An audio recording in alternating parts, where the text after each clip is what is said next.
Hi, my name is Kirti. Welcome to the Sahas video series.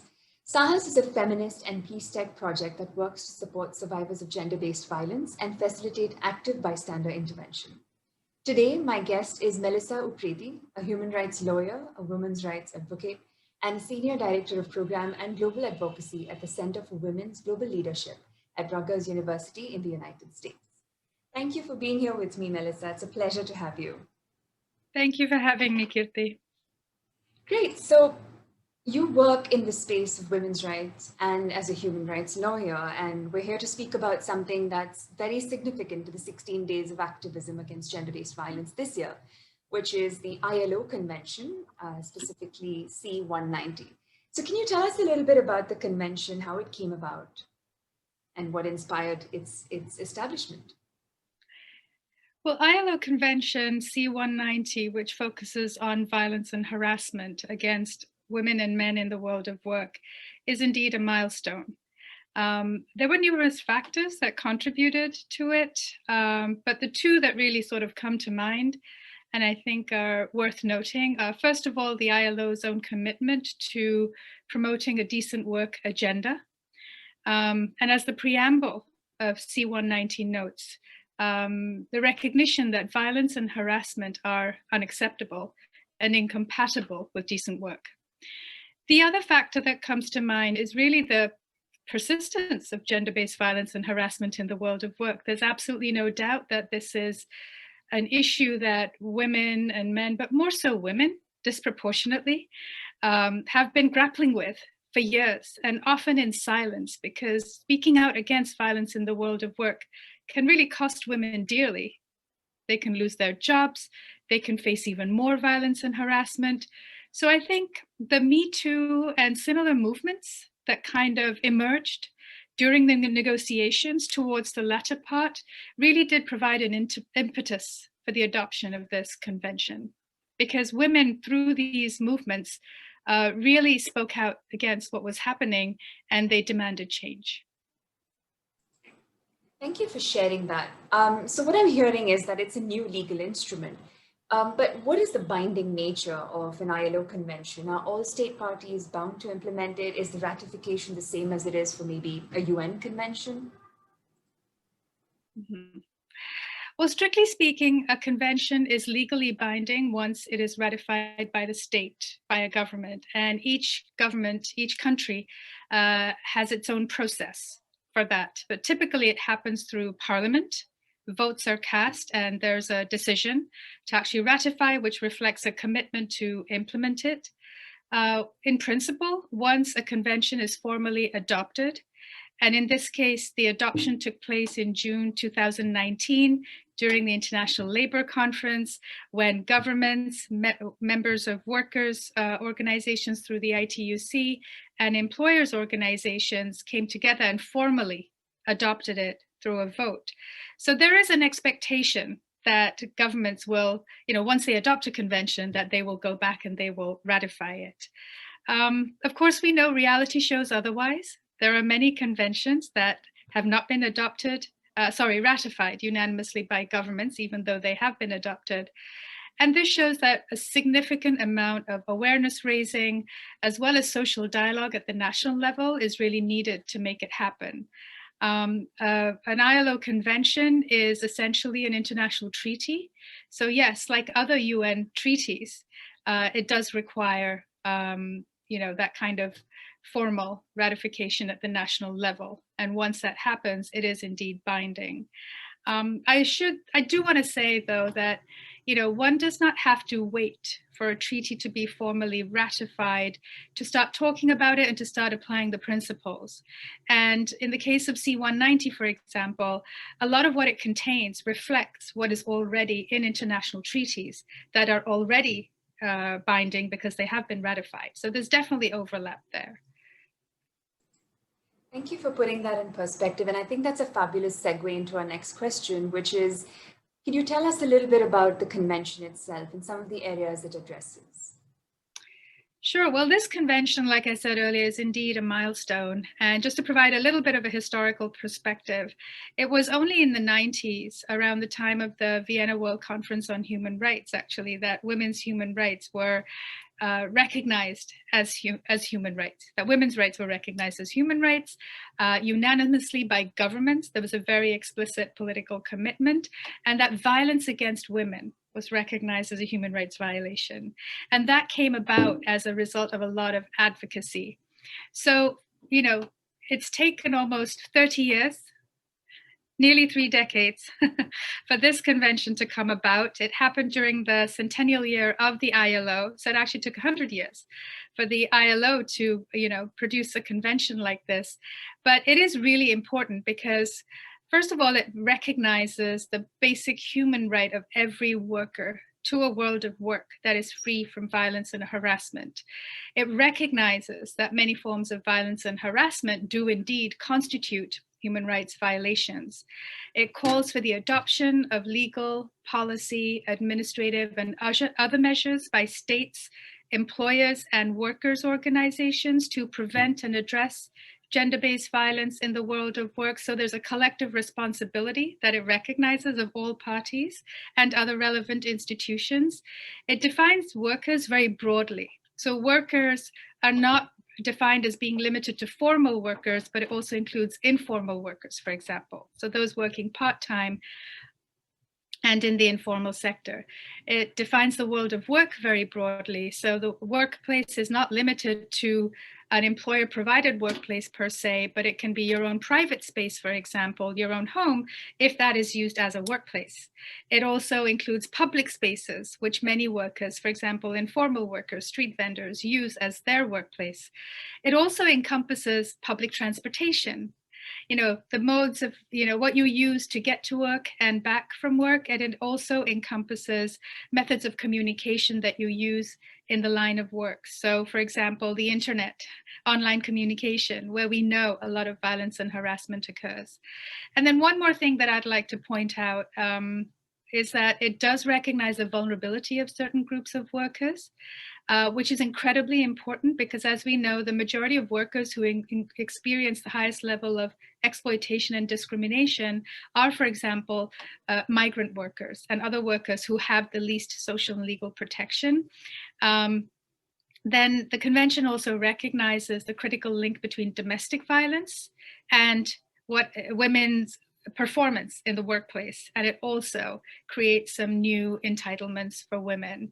So, there are many reasons why C190 is being viewed as pretty radical in a good way by feminists and others, because it really gets to the heart of many of the structural problems that we see in the world of work. So in that sense, it holds great promise. And it's also accompanied by Recommendation 206, which prescribes a very elaborate set of measures that will help governments in the implementation of C190.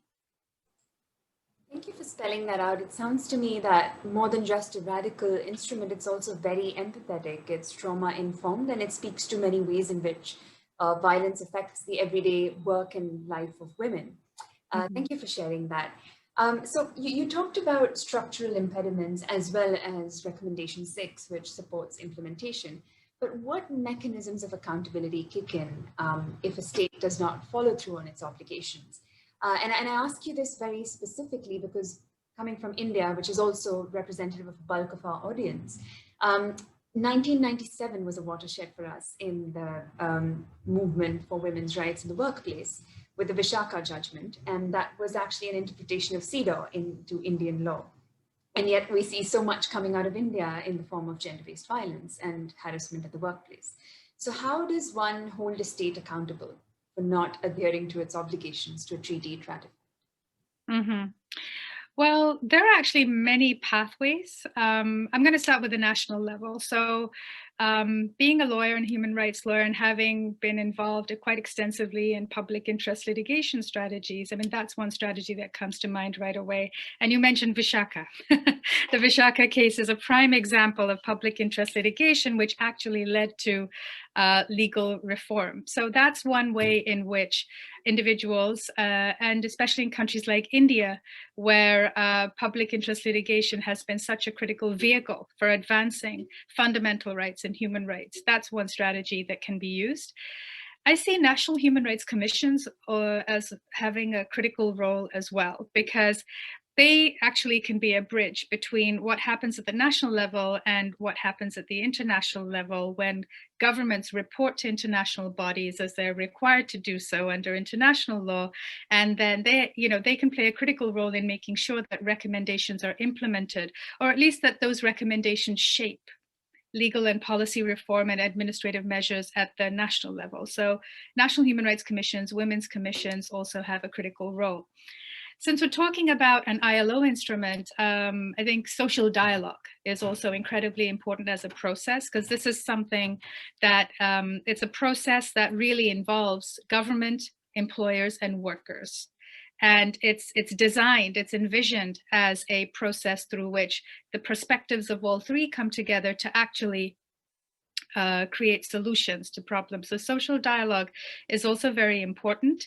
And I would say in combination with national strategies, we do have to think about accountability at the international level as well, because although international mechanisms and processes may seem very remote, they can be leveraged to really bring about change at the national level. So for example, international treaty monitoring bodies do require states to report periodically on compliance with human rights standards. If we're talking about violence and harassment in the world of work, and since women are disproportionately impacted in other vulnerable populations, CEDAW comes to mind. So the periodic reporting to CEDAW is very critical. That's where local organizations can raise specific issues, and then based on that, the committee will engage in a dialogue with the government and make specific recommendations. There are also special procedures that have been created under the Human Rights Council, special procedures like special rapporteurs, which is how many of them are known. There's also the UN Working Group on Discrimination Against Women and Girls. These mechanisms also monitor human rights violations, and they do country visits. So when they do a country visit, they often look at issues and then they make concrete recommendations which are communicated to the government. And so one can leverage those recommendations to also push for reform. The ILO also has certain reporting mechanisms and procedures. So the ILO requires states to report on conventions that have been ratified, as well as conventions that have not been ratified.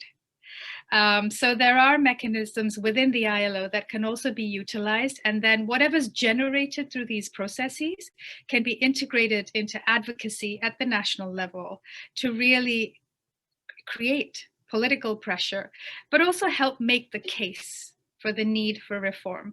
And of course, this also has to be combined with the real life experiences of workers. So documenting what's happening to workers in different spheres, in different sectors is really important. And then connecting those experiences to the structural problems within the world of work is also incredibly important. So seeking accountability is definitely a huge task. It requires a lot of time and resources, but there are quite a few channels that activists can use. Thank you for sharing that. I'm sure it must have been very educative for those listening to this, because some of the times this part of the discourse is not easily or immediately apparent. So it really helped to hear that from you. Thank you so much for that. So going back to something you talked about as the focus of the convention, one of the areas in workplace harassment that's just sidelined almost all the time is the unorganized sector, whether that's freelance workers or people who come in from marginalized backgrounds working in blue-collar positions. So could you probably share a little bit about how the convention can support the rights of people working in the unorganized sector? Yes, absolutely. I mean, this is one of the greatest strengths really of C190, because, for example, it has defined worker in such a broad way. It very clearly encompasses informal workers. So typically those workers who are not given, who are systematically denied the standard social and legal protections that are provided to full-time workers. So they are very clearly included in the definition. There are provisions in the convention that very clearly recognize the vulnerability of certain groups of workers, subgroups, certain categories. So those provisions can also be used to elevate conversations around government responsibility towards those workers and to call for increased social and legal protection. This convention, as well as Recommendation 206, can be used in a complementary way to Recommendation 204, which calls for the formalization of the informal sector. One can even go beyond that and, based on the language in the preamble of C190, which very clearly acknowledges the existence of other treaties, when you look at what has been said under other treaties by the mechanisms that monitor those treaties, which have applied those treaty provisions to workers in the informal economy in different sectors, all of that can be combined to really make a very clear case for increased social and legal protection and other very specific measures, especially, when we're talking about women. There are actually a lot of issues that are still not yet recognized. For example, the connections between their reproductive health, their reproductive rights, and what happens to women in the world of work. Even though these have not been fully recognized yet, we can use these provisions as a basis to bring these issues to light. What's happening to women as a result of the abuse of technology in the world of work. That needs to be further explored, and especially this year with COVID-19 and the surge in gender-based violence, the surge in domestic violence, the surge in online violence. I mean, these provisions can be used to really have new conversations about what's happening to women, while also pointing very specifically to what different bodies have said to governments. To give you an example, the Working Group on Discrimination Against Women and Girls this year, it's a special procedure under the Human Rights Council specifically established to monitor discrimination and violence. They produced a report their thematic report on women's human rights in the changing world of work, where they have very specifically talked about informal women workers and said that these workers are at the most vulnerable to the impact of COVID-19 because they are already so disadvantaged. And so governments have to pay additional attention. The working group also called for ratification of C190 as well as C189, for example, on domestic workers. There's also Convention 177 on home-based workers. So there are mechanisms that have already said these things to government, and these recommendations were formally communicated to governments during the Human Rights Council session. Now, activists can take these recommendations, can take this language and apply it to their local context and very specifically to informal workers. There are many country visits that have been conducted where issues have been identified. And actually, the Global 16 Days campaign this year is focusing on informal women workers. So we have published material. We have a guide that has a lot of this information. It's already been documented for activists. So, if you anyone who downloads the guide will immediately see that there's a range of information there which will help them apply the provisions of the convention and other treaties to informal workers. Absolutely. Thank you so much for spelling that out. But I'm going to come to my last question. And once again, you helped me lead to it very well, which is the 16 Days campaign. So how does a grassroots organization participate and engage with the campaign wherever they are in the world at the moment? Mm-hmm. Well, this year is very unique, I'd say, because of COVID-19, right? In the past, we would work with organizations, we would encourage women's rights activists to come out on the streets to organize events, with the participation of others to raise awareness about issues and to strengthen the call for accountability. This year, the campaign has gone fully online. But we have outlined very specific ways in which advocates can very safely still do their work.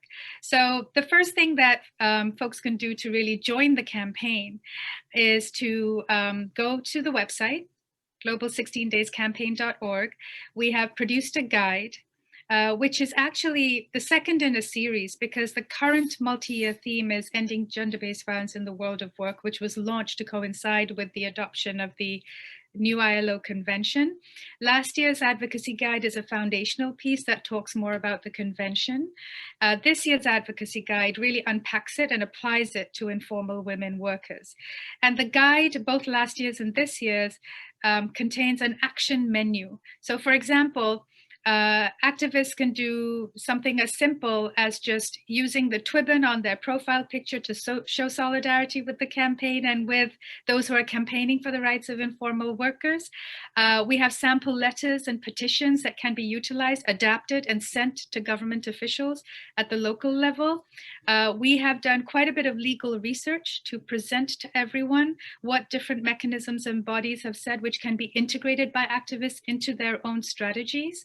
And social media. Well, we're going to be very active on social media starting on Wednesday, November 25th through December 10th. We're going to have Twitter chats, and we're going to be posting a lot of informational material, data points, as well as information about legal standards to promote activism and essentially to really amplify the voices of women workers, because we've been working collaboratively with a number of organizations. So all people need to do is to go online and click a few buttons, tag us, share our tweets, retweet, and also write to the campaign team if there are specific ideas.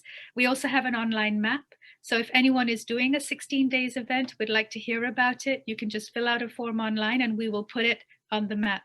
And the map, the purpose of the map is really to show solidarity and to build solidarity around the issue. So these are the different ways in which, and very easy ways, I think, in which people can participate in this year's campaign. Thank you so much, Melissa. It was a pleasure speaking to you and to learn so many new things, and also some of the affirmations for things around solidarity, around coming together and just working safely in chaotic times, no less. Thank you so much for all the work you do and for giving Sahas your time. It's an absolute pleasure having you with me here. Thank you, Kirti, for the opportunity to speak with you. It's been my pleasure.